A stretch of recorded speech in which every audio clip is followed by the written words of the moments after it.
Fala, gente, bom dia, paz do Senhor Jesus. Nesse vídeo de hoje eu queria falar sobre duas coisas que tá circulando aí na internet.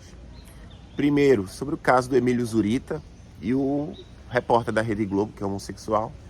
E o Emílio Zurita trouxe umas brincadeiras que até poucos anos atrás era bem normal e que estão querendo cancelar ele aí por causa disso, né? E me veio muito ao meu coração a palavra de Lucas 17, que ali traz 3 sinais sobre a volta de Jesus. Quando o texto ali fala sobre comer e beber, está atrelado a uma vida hedonista, vida centralizada no próprio prazer. E quando fala casar-se e dar-se em casamento, seria que na volta de Cristo o divórcio seria constante. Pessoas casariam, divorciariam e se casariam novamente. Mas a terceira evidência maior sobre a volta de Jesus que o texto nos traz é que seria como nos dias de Ló, como nos dias de Sodoma. Então, a evidência da homossexualidade seria constante e terceira evidência sobre a volta de Jesus. E essa palavra me veio ao coração nessa situação, que o Emílio Zurita está sendo cancelado apenas por fazer uma certa insinuação, como qualquer outro, como fazia alguns anos atrás com Clodovil ou qualquer outra pessoa. E isso me chama a atenção porque, assim, a gente está vivendo um tempo que berram uma moral sobre a questão de homofobia, de você contrariar ou discordar, ou até tirar uma certa brincadeira, como o Emílio Zurita fez, criando uma blindagem que você não pode se expressar mais nada em relação à homossexualidade. Até para mim mesmo, que já fui um dia, não sou mais, depois que aceitei Jesus na minha vida, compreendi perante as Escrituras que essa não é a vontade de Deus para a minha vida, né? Que o pecado é errar o alvo. Então, Deus, Ele não deseja que eu viva isso. Conhecendo a palavra dEle, amando a Ele, eu renuncio isso da minha vida e sigo o que a palavra de Deus diz para mim como verdade. E Deus não me instituiu a viver isso, e sim um contexto de família. Como a Bíblia trata, homem e mulher, proveniente de instituição de Deus, família, Gênesis 1, 28, e a afirmação do próprio Jesus em Mateus 19, do que é o contexto de família e aonde que a sexualidade deve ser vivida, nesse contexto de casamento. E é isso que me chama a atenção, porque a gente está vivendo um tempo hoje de desconstrução da sociedade. O que era certo virou errado, o que é errado virou certo. E qualquer pessoa que tente opinar ou discordar ou até contrariar os conceitos ideológicos dessa geração, essa pessoa é cancelada. E o que me deixa mais incomodado é cobrar um tipo de respeito que não se vive entre eles. Eu vivi 12 anos como homossexual, fui drag queen, rainha da parada LGBT, fazia shows em boates, ambientes gays, festas, pool parties, saunas, enfim. Eu vivi esse meio LGBT. E não existe esse respeito lá. Se hoje você, até por uma questão de ignorância, tratar uma mulher trans, que no caso é um homem que deseja ser uma mulher, tratar como homem, você é taxado como preconceituoso e muito menos, mais, às vezes até perseguido e cancelado, né? Acabam com a sua moral, às vezes pela forma até de ignorância de você não conseguir tratar a pessoa ali, né? E isso não se vive lá. Quando eu fazia show, quando eu fui drag queen, o que mais tinha é dos próprios gays. E até não mudou isso hoje não, viu? Falava de seu Zé, de costa larga, macho de peruca, pedreiro, perna de prancha, enfim. Eles mesmos zoam e caçoam deles mesmos. Então, se alguém que é heterossexual ou não entende, ou por uma questão de ignorância, às vezes, não falou da forma que a pessoa deseja se sentir ser, essa pessoa é cancelada e desmoralizada, né? Que é o que está acontecendo um pouco com Emílio Zurita. Gente, ele não fez nada de demais, eu não vi nada de demais do que ele fez. Eu, Riquelmo, depois do meio gay também, ainda trabalhei em grandes salões de beleza. Eu trabalhei com pessoas famosas. E atendi algumas que são maravilhosas, que nem Stephanie Brito, já tive o prazer de atender ela, é uma menina linda, humilde, né, simpática. E existe artistas que vivem realmente aquilo nos seus bastidores. Mas existe a maioria que não vive. Quantos, que eu não vou assim dizer nome, mas que são arrogantes, que são prepotentes, que são ambiciosos, que só pensam em dinheiro, não estão nem aí com ninguém. Mas quando vai para frente das câmeras, é a maior santidade, é o maior respeito. Eu lembro que teve uma mulher que eu atendi, que ela é famosa assim no Brasil, conhecida, e ela, na época eu era maquiador e atendia ela, né? E ela simplesmente falou assim: olha, Riquelmo, você tem um jeito mais masculino, mas os outros são muito escrachados. Então eu prefiro você. Como alguns outros que também são um pouco mais discretos, né?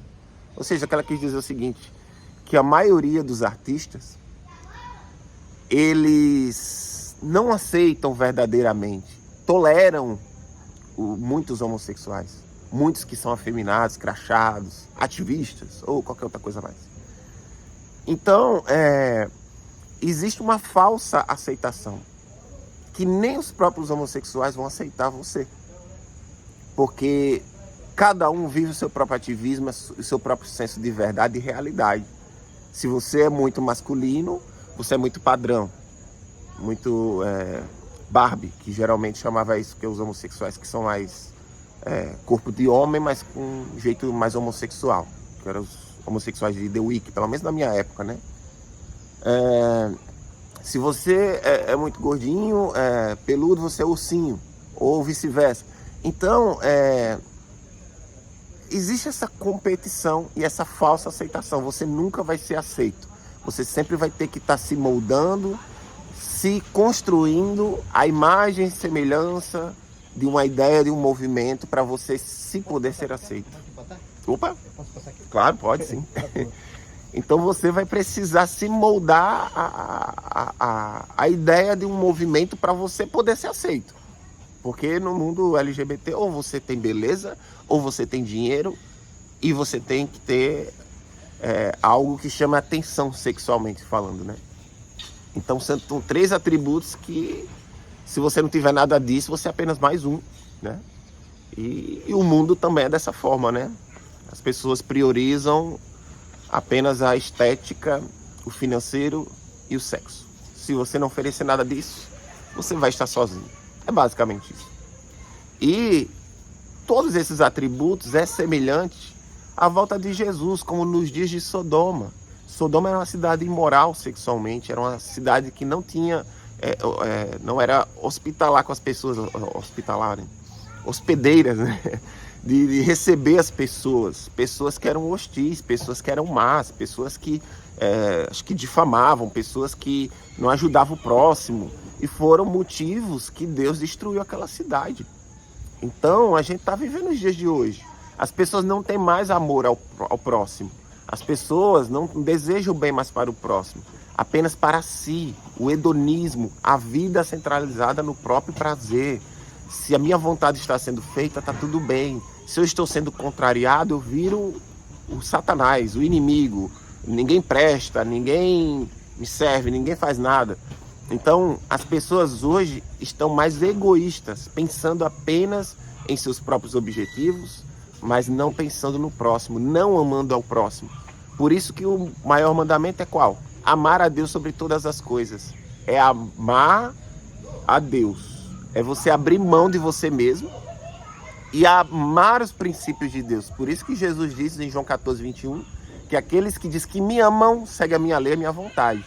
Então Jesus faz uma afirmação e repreende que aqueles que dizem que amam e não seguem os seus princípios é mentiroso.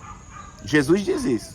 Então amar a Deus é abrir mão de você mesmo e seguir o evangelho, a vontade de Deus. Deus tem que estar em primeiro lugar. Em segundo lugar é o quê? Amar ao próximo como a ti mesmo. Será que eu tenho amado o meu próximo? Será que eu tenho perdoado o meu próximo que por algum motivo fez algo de ruim para mim? Se eu não perdoo o meu próximo, como que Deus vai me perdoar? Será que as pessoas têm noção e preocupação do que estamos vivendo? Que Jesus está às portas? E que para eu entrar no reino de Deus eu preciso me arrepender? Reconhecer o que Cristo fez na cruz por mim, pelos meus pecados? para que eu possa ser justificado para a salvação diante de Deus? As pessoas não estão preocupadas. E naquela época, Noé falava que viria o dilúvio. E as pessoas comiam, bebiam e seguiam suas vidas sem se preocupar com a mensagem de Deus. E isso é muito preocupante. Como o caso da Mari, que era uma evangelista e se converteu ao Islã. E 1 Timóteo 4 diz que nos últimos dias muitos apostatariam da fé, dando a ouvida a espíritos enganadores e doutrinas de demônios. A gente está vivendo os últimos dias. Alguém como ela, e não estou julgando a pessoa dela, espero que ela volte para Jesus, mas como alguém que conheceu Jesus, nega a palavra de Deus. Porque a palavra de Deus é quem revela Cristo. E Cristo é o caminho, a verdade e a vida. E ninguém vem ao Pai senão por Ele. Nenhuma outra religião vai te salvar. Todas as religiões levam a Deus. Todas as religiões, não.